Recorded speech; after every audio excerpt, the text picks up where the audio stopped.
Welcome back everyone. Programme में आगे बढ़ते हैं और बात करते हैं आज की यूथ के बारे में। हम सबको एक किक की ज़रूरत होती है, कोई ऐसी बात, कोई ऐसे अल्फाज की ज़रूरत होती है जो हमारे दिल में गड़ कर जाए, हमारे दिल में उतर जाए। और हर बात जो होती है वो अमल करने वाली नहीं होती है। कहा जाता है, हमें सिखाया ये जाता था कि सुनो सबकी करो मन की। ये उस सूरत में अप्लाई होता है कि आपने सबको सुन लिया है और आपको पता चल गया है कि आप क्या चाह रहे हैं, आप ज़िंदगी में क्या अचीव करना चाहते हैं। सबकी एडवाइस हासिल करने के बाद जो कंक्लूजन निकलता है असल में वो हासिल वसूल होता है जो आपने अपनी लाइफ में अप्लाई करना होता है। जितने भी मोटिवेशनल स्पीकर्स हैं या इन्फ्लुएंसर्स हैं, हमारी ज़िंदगी में कितना अहम रोल जो है वो प्ले कर रहे हैं और बहुत सारी चीज़ों में हमें हेल्पफुल भी साबित हो रहे हैं। इस हवाले से बात करेंगे। हमारे साथ मौजूद हैं मोटिवेशनल स्पीकर जनाब मेहताब हमीद साहब। अस्सलाम वालेकुम। जी वालेकुम कैसे सलाम। हैं आप? अल्हम्दुलिल्लाह। बहुत शुक्रिया प्रोग्राम में आने के लिए। Thank you for having me. Thank you ji. Secondly मैं सबसे पहले आपसे बात पूछना चाहती हूँ, हम देखते हैं कि जितने भी मोटिवेशनल स्पीकर्स हैं अब वो बहुत सारी चीज़ें, बातें जो हैं हमारे तक पहुंचा रहे होते हैं, हम बड़े गौर से उनको सुन रहे होते हैं। हमें लग रहा होता है कि कल से अगर मैं ये करना शुरू कर दूं तो लाइफ जो है ना 360 डिग्री चेंज हो जाएगी। हालांकि जो चीज़ें आपने 5 साल में ख़राब की हैं तो वो एक दिन में कैसे ठीक हो सकती हैं। तो मोटिवेशनल स्पीकर से बात सुनना, उसको लाइफ में अप्लाई करना कितना असरअंदाज होता है और कितना टाइम लगता है दोबारा से लाइफ को उसी सर्कल में लेके आने में? अच्छा, पहले यहाँ पे ना एक चीज़ को समझ लें कि जिन्हें हम मोटिवेशनल स्पीकर कह रहे हैं वो मोटिवेशनल स्पीकर नहीं है, वो इन्फॉर्मेशनल स्पीकर हैं। ओके। मोटिवेशनल स्पीकर वो होता है जिसकी अपनी लाइफ की कुछ स्टोरी है और बड़ी इंस्पायरिंग स्टोरी है। उसने अपनी लाइफ में किसी एक स्ट्रगलिंग फेज से वो गुजरा और उसने कुछ अचीव किया और उस स्टोरी की बेस पे वो लोगों को मोटिवेट करता है, उस स्टोरी की बेस पे वो लोगों के मेंटल मैप को चेंज करता है। जो इन्फॉर्मेशनल स्पीकर है वो इन्फॉर्मेशन गैदर करता है, उसको स्ट्रक्चर करता है और लोगों के सामने प्रेजेंट करता है इन अ गुड वे, जिससे लोग एकदम से इम्प्रेस हो जाते हैं। अब जब हम इन्फॉर्मेशनल स्पीकर की बात करते हैं तो वहाँ पर उसका इम्पैक्ट बड़ा कम होता है, बिकॉज इन्फॉर्मेशनल स्पीकर से आपकी इनर मोटिवेशन एक्टिव नहीं होती और जब तक आपकी इनर मोटिवेशन एक्टिव नहीं होगी वो जो 5 साल के मसाइल हैं वो ठीक नहीं होंगे। बिकॉज इनर मोटिवेशन की परसेंटेज 70% है, आउटर मोटिवेशन 30% है। सो मोटिवेशनल स्पीकर जिसकी एक स्टोरी होती है वो आपको एकदम से हुक कर देता है, वो आपको एक इमोशनल कह लें कि पुश कर देता है, जिसकी वजह से आपकी इनर मोटिवेशन एक्टिव होती है। अगर आपकी इनर मोटिवेशन एक्टिव नहीं हुई तो डेफिनेटली कि जो भी प्रॉब्लम्स 5 साल के आपने क्रिएट किए हैं वो ठीक नहीं होंगे, इवन आप उसके लिए स्टार्ट भी नहीं ले पाएंगे। लफ्ज़ जो है मैंने बहुत रेयर है कि मैंने सुना हो। मोटिवेशनल स्पीकर जो है यही हम सुनते आए, इन्फॉर्मेशनल जो स्पीकर है वो मैं आपसे सुन रही हूँ। और ये बात तो बिल्कुल ठीक बैठती है। आप देखते होंगे रिसेंट एक आपने क्लिप देखा होगा सबने, कासिम अली शाह साहब जो एक प्रोग्राम में गए हैं तो वहाँ पे उनसे एक लड़की ने सवाल, बल्कि उनको बताया कि आपके कहने पर मैंने जॉब छोड़ के कारोबार शुरू कर दिया था। अब अल्हम्दुलिल्लाह मेरे पास दोनों ही नहीं है, ना जॉब है मेरे पास, ना मेरे पास कारोबार है। तो कितनी बात को सुनकर कितना अपनी ज़ात में अमल करना है, क्या हम कर भी सकते हैं या नहीं कर सकते हैं, ये कितनी चीज़ें मैटर करती हैं। हर बात तो नहीं ना अमल करने वाली होती, हमें अपने सर्कमस्टांसेस, बैकग्राउंड, इन सब को भी देखना पड़ता है। देखिए, जब हम बीमार होते हैं ना तो डॉक्टर्स की टाइप्स हैं। एक, हम जनरल डॉक्टर के पास जाते हैं, हमें कुछ लिटिल बिट प्रॉब्लम है, हम चले जाते हैं। लेकिन अगर हमें कोई सीवियर किस्म की प्रॉब्लम है हम एक्सपर्ट के पास जाते हैं, हम स्पेशलिस्ट के पास जाते हैं। इसी तरह आपने अगर मोटिवेशन लेनी है तो आपने पहले स्पेशलिस्ट ढूंढना है जो आपको मोटिवेट कर सके। वो आपकी फील्ड का हो सकता है, जिस भी फील्ड में आप हैं, जिस भी प्रोफेशन में आप हैं, बिकॉज उसकी सक्सेस स्टोरी आपके माइंड के अंदर एक रोल मॉडल की इमेज ले आएगी। उसकी सक्सेस स्टोरी, उसकी बातें आपके माइंड मेंटल मैप को एक ऑर्डर में ले आएंगे। सो ऑर्डर में लाना बड़ा इंपॉर्टेंट है, बिकॉज हम लोगों ने क्योंकि अभी हमारी जो मोटिवेशनल स्पीकिंग की इंडस्ट्री जो है वो इमर्जिंग है, अभी बिल्कुल स्टार्टिंग फेज में है, इसलिए हमने चीज़ों को जनरलाइज कर दिया है। हम जो भी कोई बोल रहा होता है, पब्लिक स्पीकिंग कर रहा होता है, हम उसे एक लेबल लगा देते हैं कि वो मोटिवेशनल स्पीकर है, जबकि वो मोटिवेशनल स्पीकर नहीं होता। इसी वजह से वो इम्पैक्ट भी नहीं आता। अगर हम जहाँ पे ये इंडस्ट्रीज मिच्योर हो चुकी हैं वहाँ पे देखें तो जब मोटिवेशनल स्पीकर आके अपनी स्पीच देता है, लोगों को अपनी स्टोरी सुनाता है, तो लोग इंस्पायर होते हैं और इंस्पायरेशन का मॉडल अपने माइंड में फिट कर लेते हैं, जिसकी बेस पे उनकी ड्राइव क्रिएट होती है, जिसकी बेस पे उनकी इनर मोटिवेशन एक्टिव होती है। सो हमें यहाँ पे थोड़ा सा चीज़ों को डिग डाउन करना है, डेप्थ में जाना है, बिकॉज जब तक हम डेप्थ में नहीं जाते हमारी इनर मोटिवेशन एक्टिव नहीं होती। और जब तक हम अपने इमोशंस को साथ नथी नहीं करते तब भी हमारी जो मोटिवेशन है वो एक्टिव नहीं होती। लाइक मैं जब ट्रेनिंग्स में जाता हूँ तो मैं सबसे पहला क्वेश्चन ये पूछता हूँ कि आप ये जॉब क्यों कर रहे हैं। सब कहते हैं जी पैसों के लिए। मेरा सेकंड क्वेश्चन है कि आप पैसे क्यों कमाना चाहते हैं। सर अपनी फैमिली को अपलिफ्ट करना चाहते हैं। मैं कहता हूँ कि जब भी आप जॉब पे आते हैं क्या आपने कभी ये तस्वुर में रिपीट किया है कि आप अपनी फैमिली को अपलिफ्ट करना चाहते हैं। अब इन इमोशंस को जब आप एक्टिव करेंगे आपकी मोटिवेशन काम करने की बढ़ जाएगी, बिकॉज आपने अपनी इनर मोटिवेशन को जो 70% पार्ट है एक सॉलिड रीज़न दे दी जिसकी वजह से वो एक्टिव होगी, इमोशंस नहीं कर दिए। सो हम लोग ये करते हैं कि हम कोई भी जब वीडियो देखते हैं उस लम्हे के लिए हम मोटिवेटेड इसलिए होते हैं कि हम इमोशंस को नहीं करते, हम वो रीज़न बिहाइंड द सीन जिस रीज़न की बेस पे हमने आगे जाना है उस रीज़न को हाईलाइट नहीं करते, उसको अपने माइंड के अंदर डोमिनेंट थॉट्स के अंदर नहीं लेके आते, जिसकी वजह से हमारी मोटिवेशन कुछ वक्त के लिए एक्टिव होती है। जैसे ही हम उस ट्रेनिंग हॉल से उस वीडियो के सिनेरियो से बाहर निकलते हैं देन हम बैक टू रूटीन आ जाते हैं। इसी बात को हम कंटिन्यू करेंगे मगर इस ब्रेक के बाद हमारे साथ रहिए। वेलकम बैक एवरीवन, और गुफ्तगू का सिलसिला वहीं से हम शुरू करेंगे। सर आप मुझे बताएं कि सबसे पहले तो बात करते हैं मोटिवेशनल स्पीकर और ट्रेनर में क्या फ़र्क है?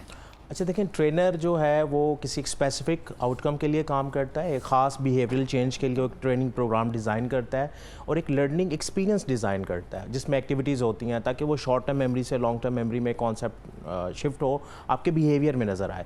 जबकि जो स्पीकर है या मोटिवेशनल स्पीकर है वो उस बात को जनरली एक एग्जाम्पल के साथ, एक स्टोरी के साथ करता है और आगे निकल जाता है, और क्योंकि उसके पास टाइम स्लॉट कम होता है। जबकि जो ट्रेनर है वो एक कंप्लीट डे में ऑडियंस को एंगेज करता है और उसे ख़ास बिहेवियरल चेंज के लिए काम करता है, डिफरेंट एक्टिविटीज़ करवाता है, डिफरेंट परसेप्शंस क्रिएट करता है, उस एक कॉन्सेप्ट को अनपैक करने के लिए डिफरेंट टूल्स का इस्तेमाल करता है। अच्छा, मैं इस तरह से इसको एक्सप्लेन कर सकती हूँ, अगर मैं किसी चीज़ को, काम को करने में बहुत ज़्यादा ज़ीलियस हूँ लेकिन मुझ में एक कमी ये है, कंसिस्टेंसी नहीं है, तो आप मेरी उस जो खामी को है उसको लेकर उसको खूबी में कन्वर्ट करेंगे या मुझे डिफरेंट पैटर्न्स बताएंगे कि कैसे जो है आप कंसिस्टेंसी जो है अपने काम में ला सकते हैं। अच्छा, इसमें बताने के साथ साथ इंस्टॉल करेंगे, लाइक मैं क्योंकि एज अ माइंड आर्टिस्ट काम करता हूँ और हम लोग चीज़ें इंस्टॉल करते हैं, एक ऑटो सिस्टम क्रिएट कर देते हैं, बिकॉज माइंड का ऑटो सिस्टम जो होता है उसमें जो चीज़ आ जाती है आपका बिहेवियर वैसे हो जाता है। सो ऑटो सिस्टम में अगर कोई चीज़ ऐसी हैबिट है जिसको आप चेंज करना चाहते हैं तो उसको आपने रिप्लेस करना है एक पॉजिटिव हैबिट से, एक एम्पावरिंग हैबिट से।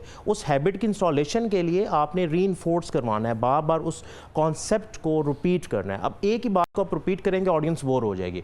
अब उस एक बात को रिपीट करने के लिए आप एक्टिविटीज़ की सपोर्ट लेते हैं, आप डिफरेंट केस स्टडीज़ डिस्कस करते हैं, आप स्टोरीज सुनाते हैं और आप एक लर्निंग इन्वायरमेंट क्रिएट करते हैं जिसमें वो ऑडियंस एक दूसरे से भी सीखते हैं, उनकी परसेप्शन चेंज होती है, लाइक रीफ्रेमिंग हम इसे कहते हैं कि वो रीफ्रेम करते हैं अपनी परसेप्शन को, अपने माइंड को, और अल्टीमेटली वो जो जैसे आपने कहा कि कंसिस्टेंसी की हैबिट को डेवलप करना है तो वो चीज़ उनके बिहेवियर में आ जाती है। फिर हम उसका फॉलोअप रखते हैं, फिर हम ट्रेनिंग के बाद कुछ टाइम बाद एक फॉलोअप सेशन करते हैं जिसमें हम दोबारा से रीइंफोर्स करते हैं कि जो चीज़ सिखाई गई थी अब जब आपने अप्लाई की तो आपको किन चैलेंजेस का सामना करना पड़ा, और वो बताते हैं कि ये हमने अप्लाई किया तो ये रिजल्ट नहीं आए। फिर हम देखते हैं कि जो हमने टूल सिखाए थे क्या वो सही ऑर्डर में आपने अप्लाई किए या नहीं किए, क्या रेजिस्टेंस थी। तो एक फीडबैक लूप क्रिएट होता है जिससे हमें भी आइडिया हो जाता है कि जो चीज़ हमने सिखाई थी उसमें हम अपने क्राफ्ट को मज़ीद बेहतर कैसे कर सकते हैं। अच्छा, देखते हैं जैसे कोई शादीशुदा जो कोई कपल आपके पास जब आता है तो जब आपको कोई भी चीज़ें बयान करता है कि हम में कोई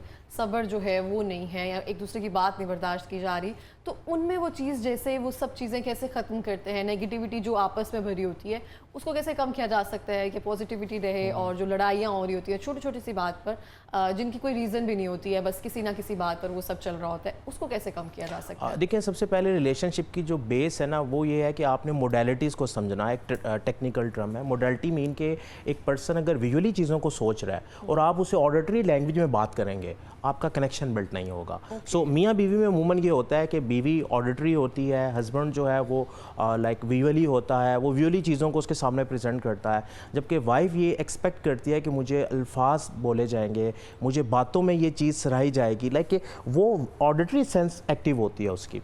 अब जब ये मिसमैच होता है तो कन्फ्लिक्ट आता है, कन्फ्लिक्ट की वजह से छोटी छोटी बात पे फिर चीज़ें दूर होना शुरू हो जाती हैं। तो सबसे पहले हमने ये समझना है कि जो पार्टनर्स हैं वो किस तरह से सोच रहे हैं। अगर आप विजुअली सोच रही हैं तो जो जिसने आपके साथ बातचीत करनी है अगर वो भी विजुअली आपके साथ बात करेगा तो डेफिनेटली वो आपके साथ कनेक्ट हो जाएगा। अगर आप ऑडिटरी हैं तो दूसरे पर्सन को भी ऑडिटरी मोडालिटी के अंदर जाके बात करनी होगी और ऑडिटरी मोडालिटी के अंदर वो चीज़ उसे फील होगी, अदरवाइज़ वो फील नहीं होगी। सो रिलेशनशिप्स में जो अमूमन मैंने चैलेंजेस देखे हैं वो यही हैं कि लिसनिंग की कमी होती है, हमें सुनने की आदत नहीं होती, और जब हस्बैंड बाहर से आता है तो वो बोलता है, वो बताता है कि मेरा दिन ऐसा गुजरा, वो अपनी बात करने की कोशिश करता है, जबकि जो फीमेल है उसकी एक्सपेक्टेशन होती है कि मुझे सुना जाएगा, मुझसे पूछा जाएगा, सो हम लोग आस्किंग नहीं कभी कभी करते। ऐसा होता है कि दोनों ही नहीं बोलते हैं, बस दिन गुजर गया, खाना खाया और that's it। उसमें देखें कि बेसिकली आपका एक गैप क्रिएट हो जाता है, आप अपने रिलेशन को नर्चर नहीं कर रहे, रिलेशन को टाइम नहीं दे रहे। देखें, पौधे को पानी नहीं देंगे तो पौधा डेफिनेटली डैमेज होगा।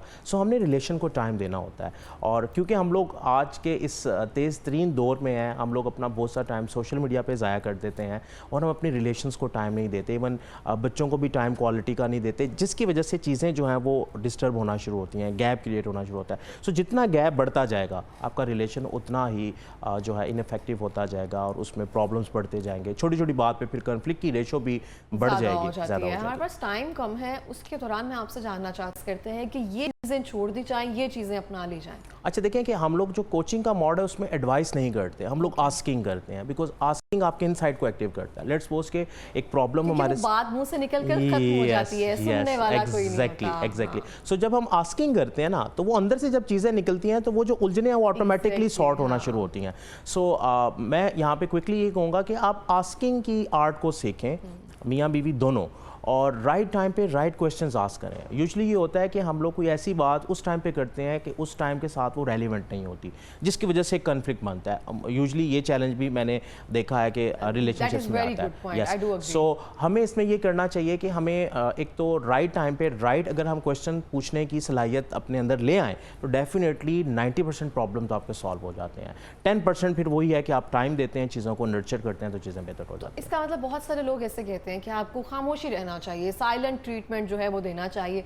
साइलेंट ट्रीटमेंट जो है हम देते देते खुद को बीमार कर लेते हैं, क्योंकि इतनी बातें हमारे अंदर रह जाती हैं, हमें होता है कि शायद इसको हमारी खामोशी इफेक्ट करेगी, लेकिन कभी कभी बातें करने से भी चीज़ें सॉल्व हो जाती हैं। देखें, बातें करने से ही सॉल्व होती हैं। जो हम लोग इमोशनल मशीन है, हमने इमोशंस को एक्सप्रेस करना है। अब जब आप इमोशंस को एक्सप्रेस नहीं करेंगे वो माइंड में एक प्रेशर कुकर बनता जाएगा और वो फिर एक ही दफ़ा जब फटेगा तो वो एक ब्लास्ट होगा, कन्फ्लिक्ट बन जाएगा बहुत बड़ा। सो जब भी कुछ आप मियाँ बीवी के दरमियान अगर कोई चीज़ मुश्किल है तो उसको शेयर करें, उसको डिस्कस करें, लेकिन डिस्कशन से पहले आप अपने माइंड्स को अलाइन करें, आप कनेक्शन बिल्ड करें। जब हम कनेक्शन बिल्ड किए बगैर शुरू हो जाते हैं तो फिर चीज़ें ठीक नहीं जाती। लेकिन आपने खामोश नहीं रहना, अपनी चीज़ों को एक्सप्रेस ज़रूर करना है, अदरवाइज़ वो आपके अंदर ही आपकी मेंटल वेलबींग को, मेंटल हेल्थ को इफेक्ट करेगा। बिल्कुल इस तरह से। Thank you so much. जज़ाकल्लाह खैर, thank you for having me. जब भी आते हैं आप बहुत बेहतरीन बात करते हैं।